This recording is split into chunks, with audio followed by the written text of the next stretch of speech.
Jamaar kafuunee kabajamtootaa fi hordoftoota maatiiwwan sabaaf tiyuub baga nagaan dhuftan jecha amma seenaa goota kabajamaa fi jaallatamaa koloneel Aliyyii Cirriitiin walitti deebinee jirra.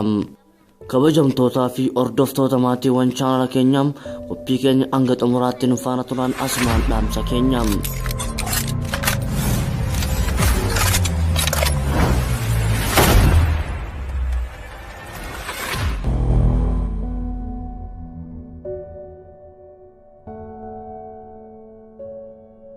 Aliyyii Cirriitu beeka isa beeka karaa dhoombirii dhukaate. Aliyyii Cirrii godina Baalee aanaa madda walaabuu ganda Oborsoo jedhamutti abbaa isaanii obbo Cirrii Jaarraafim haadha isaanii aadde Badhaasoo Minaa irraa bara 1914 akka lakkoofsa Itiyoophiyaatti dhalatan. Aliyyii Cirriitu beeka isa beeka karaa dhoombirii dhukaate. Koloneel Aliyyii obbo Cirrii Jaarraa jalqaba sirna Hayila Sillaasee irraa kaasanii goota ilmaan Oromootiif qabsoo hadhaawaa geggeessaa turee fi loltuu cimaa lubbuu diinaa hedduu qolachuun gumaa ilmaan Oromoo kanfalan keessaa tokko. Karaa dhoombirii dhukaate jaalala kennaa dhamaase dammuma birraa natti taate. Obbo Cirrii Jaarraa adda waraana iddoo garagaraatti gaggeeffamaa ture keessatti injifannoo olaanaadhaan galmeessaa turan.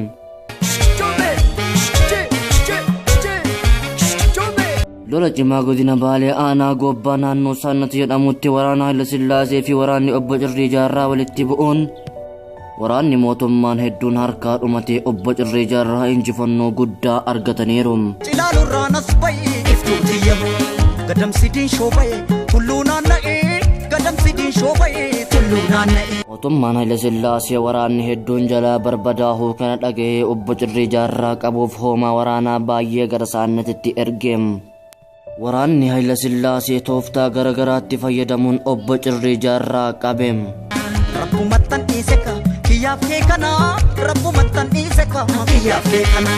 Booda sababa lubbuu waraana hedduu nurraa fixe jedhuun hidhaa waggaa 5 fi gumaa lubbuu nama hedduu akka kanfalan itti murtaa'eem. Waggaa 5 fixanii ijjannoo mana hidhaa keessa taa'uu irra gumaa kanfalee qabsotti deebi'ee qabsoo finiinsuu wayya jedhuun gumaa akka kormaa, gaangee, dhadhaa, daa'imaa fi qarshii kanfalanii mana hidhaatii bahan.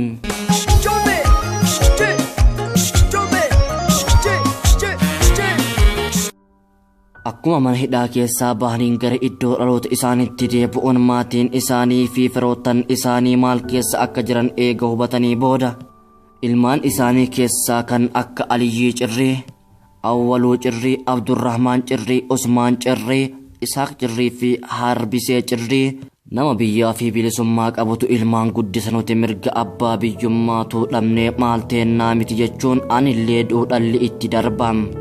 Ijjannoo jedhuun ijoollee isaanii maqaan isaanii gubbatti tuqame kanneen halkaniif guyyaa akkaataa lolaa barsiisuu eegalan. Abjuu kiyyaanuu si argeera Aliyyii Cirriitu beeka isa beeka. Obbo Cirrii Jaarraa ilmaan isaanii keessaa koloneel Aliyyiin jaallatan.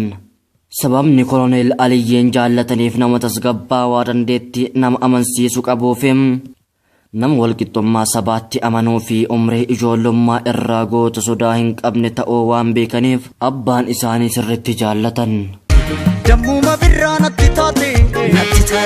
Koloneel Aliyyii Cirrii miidhaa nafxanyaan uummata Oromoo irraan gahaa ture umrii ijoollummaa ofii irraa kaasanii waan arganiif marii tokko malee ijjannoo carraan jiru bosonatti galuun diina qolachuu jedhuun korma sangaa abbeeraa ofii irraa fudhatanii gurguratanii qawwee bitachuun mukatti galan. Suutuma suutaan hidhannoo meeshaa waraanaa fi miseensa humna waraanaa cimsatanii waraana Hayila Sillaasee irratti qabsoo hadhaawaa geggeessaa turan.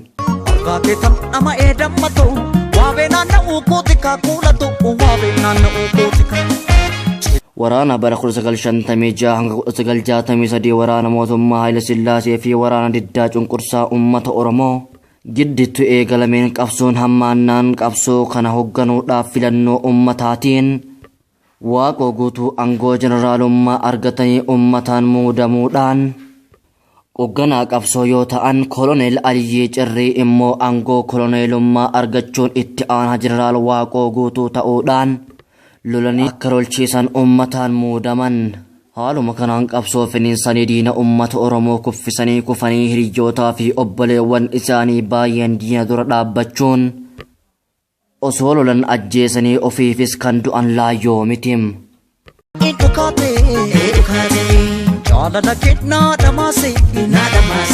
Haayile Sillaasee waraana lafootiin milkaa'uu dadhabnaan godina Baalee aanaa madda walaabuu ganda Oborsoo jedhamutti xiyyaara qilleensaatiin loon gaalaa fi re'ee hedduu barbadeesse.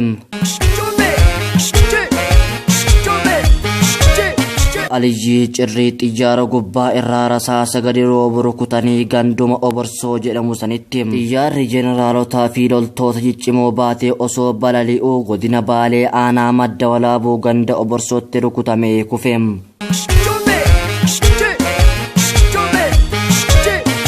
Haayile Sillaasee naatoo tokko malee waraana lafoo fi xiyyaaraan lubbuu uummata Oromoo fi qabeenya Oromoo jalaa barbadeessee ture.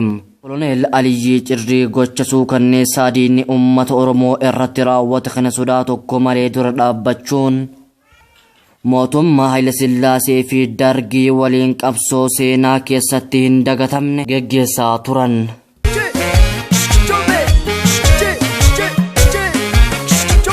Koloneel Aliyyii Cirrii dhalatanii umrii waggaa 96 lubbuun eega jiran booda bara 2010 dhibee isaa mudateen addunyaa kanarraa boqotan yoo ta'u bifa raajii kana dura godhamnee hin beekneen bakka uummanni Oromoo kaabaa kibbaa osoo hin hafin bahetti sirni awwaalcha isaanii ulfina guddaan raawwatame. Goonni doosseenaan gootaa yoomiyyuu hin du'u. Silaa sin argaa miti kaa damma ta'u silaa sin argaa miti kaa argaa keetan nama damma ta'u waabee naanna'uu kooti kaa kuula ta'u waabee naanna'uu kooti kaa. Tootaa fi hordoftoota maatiiwwan sabaaf Tiyoob seenaan goota kanaa gabaabinaan kana fakkaata. Amma qophii birootti walitti deebinutti nagaatti.